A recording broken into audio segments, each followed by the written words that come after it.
Science Center. Thanks for tuning in today. And I'm going to stay masked today. I will tell you that the staff here that's at the Science Center today have been vaccinated, but you know it's always good to be safe. I suppose if you're tuning in today is Wednesday, and we're going to be reading a book, but yesterday the CDC announced, you know what, go outside, take your mask off. Especially if you've been vaccinated.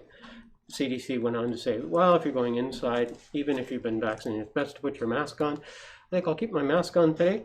And I'm reading to Orion. So for those of you who've tuned in over the last many Wednesdays, especially last Wednesday, I read the kinetic sculpture last Wednesday, and I'm kind of sitting in for Katura Main today. She's been reading more recently, but she doesn't always read to Orion, so I think he's gone a while without being read to. So I'm very happy to read into Orion, and I want you to know how much he appreciates it. He very much enjoys the reading of books. But I've already warned him, I don't think there's any animals in any of the books I'm reading today. None. Because I'm not reading about animals. Today I'm reading about noises, sounds, specifically sounds that I don't like. I suppose you call them annoying sounds, loud sounds. You see, one of my favorite things to do is to go down. My house is next to a lake. I like to go down to the lake and just listen. And I'm listening mainly for how silent it is. So I'm listening for nothing. Right. Now, of course, when you're listening for nothing, the things you do end up hearing are really wonderfully soft sounds, like the wind that's blowing through the trees, especially once we get our leaves back. Or maybe you'll hear one of the animals out on the lake saying something. It's a great thing to be listening for the softest of sounds, which led me to think, I think I'm going to be reading about the loudest of sounds. Thus, if you're living in Bemidji, there may be some loud sounds. I'll tell you a little story in just a little bit. I have lived in towns even smaller than Bemidji. I lived in towns that have less than 1,000 people in them, and those towns can be just as quiet as living out in the country like I'm currently doing. I'm really talking about living in places where it's so loud that there's never silence. Like Chicago. You go to Chicago, you could stand almost anywhere in Chicago, and I'm willing to bet there will always be a sound, and there won't always be very nice sounds. Some won't be loud sounds, and they'll go on and on and on for hours and hours. Very loud sounds. Now, I'm sure there are people, so we're talking about opinions now, I'm sure there are people who love the fact that there's always sounds, always noises, always sounds coming. That could very well be true. I'm not one of those. I go looking for silence, or close to silence, so I can hear those really soft sounds. So today's books are about cities or sounds that you'd hear in cities. And here's that little story I promised you just a little bit ago, because I was up on the roof of the Science Center just a few minutes ago, something we do semi-annually here. Semi-annually, that'd be twice a year. We go up onto the roof, we check things out, see if everything is okay. I'm up on the roof, and wouldn't you know it, one of the buildings right next to us is the fire station. Backing out of the fire station, on come the sirens. The fire trucks left for somewhere. They were joined by police cars, so we had lots and lots of sirens. So that led to me picking this book, Fire Truck versus Dragon. And, yep, like you guessed it, there is a fire truck in the whole story, and that was because I heard one while I was up on the roof. So, Orion, okay, is a dragon an animal? I don't know. Savannah's here today, and she said, well, I don't really believe in dragons unless the dragon is fitting into the name of the animal, like the Komodo dragon or the bearded dragon. Well, she kind of qualified. She said, if you're talking about made-up dragons, like the one that's on the front cover here. So there we go. Now, this is really being read to you because of the fire truck and not the dragon. But these two are going to have a contest. So pay attention to the contest, because it's not what you think. I bet you're already thinking, you're going, if there was a contest between a fire truck and a dragon, I can tell what they're going to be trying to do to each other. That's what the whole story is about. So it's not what you guessed. Or is it? It might surprise you that a fire truck and a dragon can in fact be very good friends. We get along great. Why wouldn't we?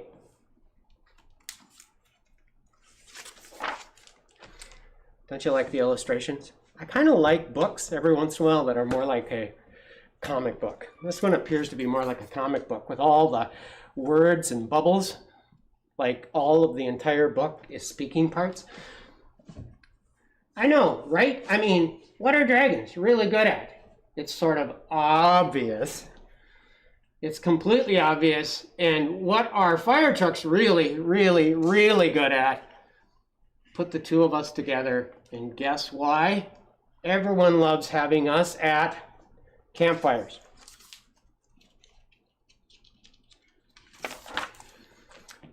Then, did I skip a page? Nope, I'm good. Then, under the moonlight, midnight moon, a fearsome forest creature appears. See what they're good at?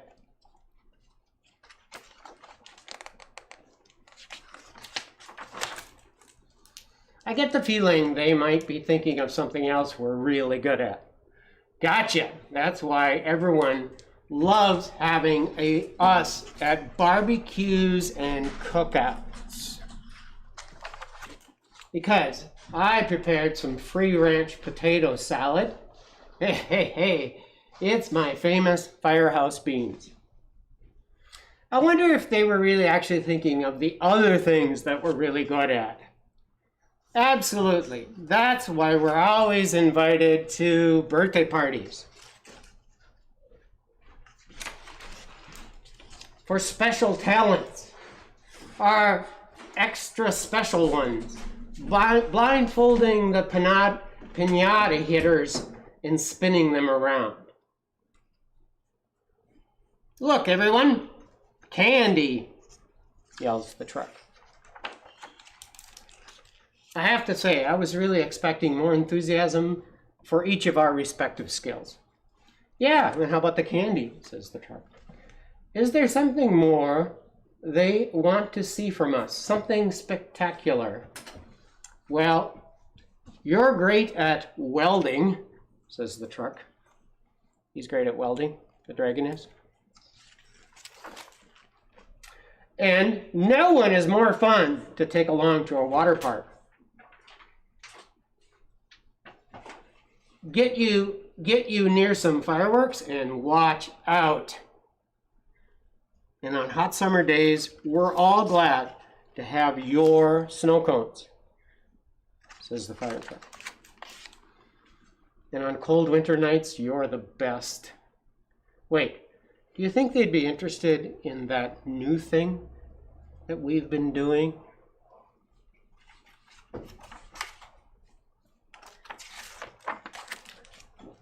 Oh yeah, where the two of us go head to head, facing off, fire truck versus dragon. Who will win? Why didn't we think of this sooner? 1, 2, 3.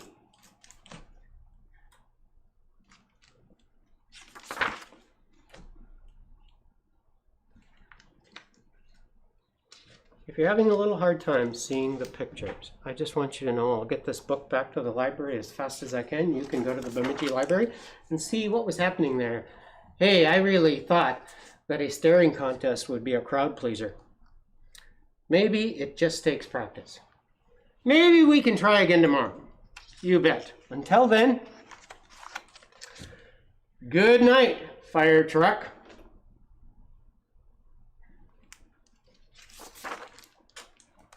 Good night, dragon.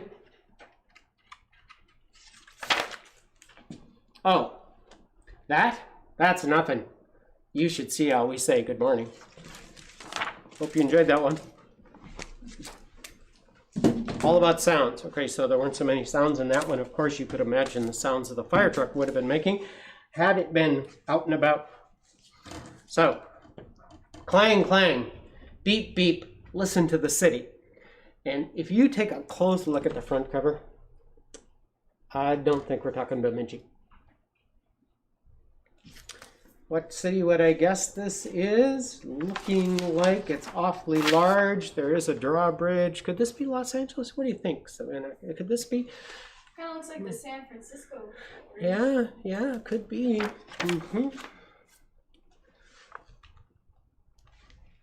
Yeah, there's no bridge like that in Chicago. I talk about Chicago because that's the one I've been to most recently. All right, here he is sleeping away. Alarm clock ringing, eardrums stinging, ting-a-ling-a-ling-a-ling, ting-a-ling-a-ling-a-ling, and so on and so on and so forth. What time are we talking about in the morning? Maybe 7 o'clock a.m. might be. Karoom, clunk, thunk, thunk. Big trucks rocking, trash cans knocking. Trumble, roar, subways roaring, riders snoring. Savannah, have you read this? Have you ridden the subway? No, I haven't ever. All right. I rode the subway in both New York as well as in Chicago. And yeah, there's the constant sound that they make as they are coming to the next stop or as they take off for the next stop. Flutter, flutter, pigeons strutting, kids short cutting, coo, coo, coo. Now, if those are mourning doves, we certainly have those in Bemidji, so you might hear those sounds. Clang, clang, clang, clang, bridge arms lifting, barges drifting, clang, clang. I suppose some of our listeners who maybe even live in Duluth would be familiar with a sound like that because they have a drawbridge that lifts up. It's a lift bridge, I guess. Scritch, scratch, hop, sidewalk chalking, jump rope talking, scritch, scratch, hop. Ring, ring, ring, ring, ring, ring, ring, ring, ring. Now that's something I can't remember hearing in Bemidji. An ice cream truck or maybe even a hot dog truck. Ice cream. Do we have those vendors? Maybe sometimes. Yeah. I don't remember the last time I pulled up next to a person that was serving something up like in that cart or even in a truck, pull-behind truck. Big crowds yelling, ice cream selling. Woo, woo, ee-oo. Now that's the sound I was talking about that when I was up on the roof. The sirens started going off. Traffic, streaming, sirens, screaming. Drivers shouting, in and outing. Beep, beep, beep, beep, beep, beep. Wrecking balls smashing, high walls crashing, kapow. What do you think? All right. I think he's saying, do you think we could go back to animal books? I think that's probably what he's thinking. Red sun sinking, street lights blinking.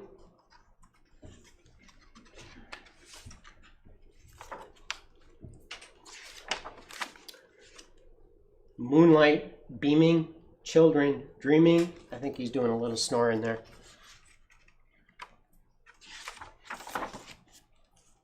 Darkness creeping, city sleeping.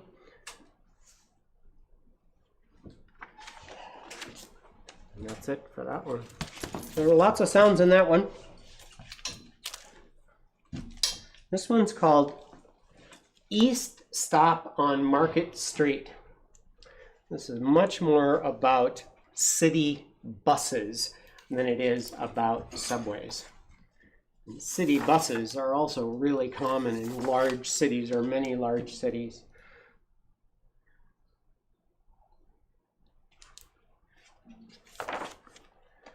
CJ pushed through the church doors, skipping down the steps.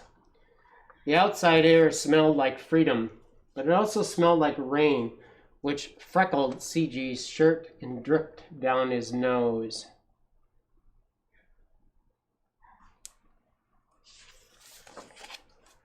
He ducked under his Nana's umbrella, saying, "How come we gotta wait for the bus in all of this wet?" "Trees get thirsty too," said Nana. "Don't you see that big one over there drinking through his straw?" CJ looked for a long time, but he never saw a straw.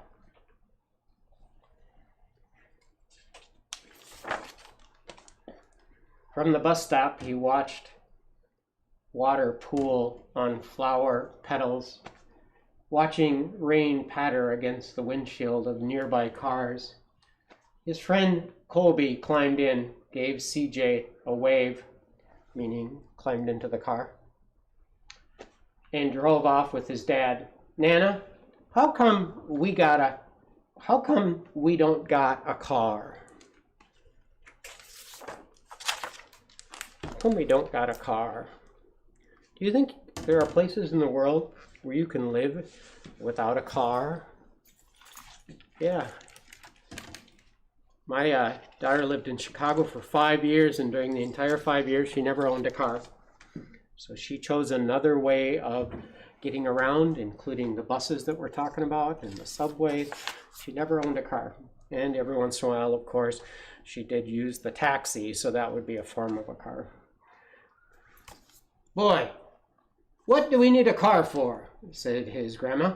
We got a bus that breathes fire, and old Mr. Dennis, who always has tricks for you. I'm going to just tell you, Mr. Dennis is the bus driver. The bus creaked to a stop in front of them. It sighed and sagged, and the doors swung open. Boy, there's a sound for you, the sighing sound. It sighed and sagged. That'll be a sound that if you ever ride a bus, you'll hear the sound of the buses sighing. What's that I see? Mr. Dennis asked, and he pulled a coin from behind CJ's ear, and he placed it into his palm. Nana laughed her deep laugh and pushed CJ along. They sat right up front. The man across the way was tuning up his guitar. An old woman with curlers had butterflies in a jar. Nana gave everyone a great big smile and said, "Good afternoon." She made sure that CJ did the same. The bus lurched forward and stopped. Lurching forward and stopped. Nana hummed as she knit. So she's knitting on the bus. I've seen that before on a bus. If somebody has a long commute, they'll take something out and start working away, like a knitting project. Nana hummed as she knit. How come we always got to go there after church? CJ said. Miguel and Colby never have to go nowhere, he said. I feel sorry for those boys, she told him. They'll never get a chance to meet Bobo or the Sunglass Man. And I hear Trixie got herself a brand new hat.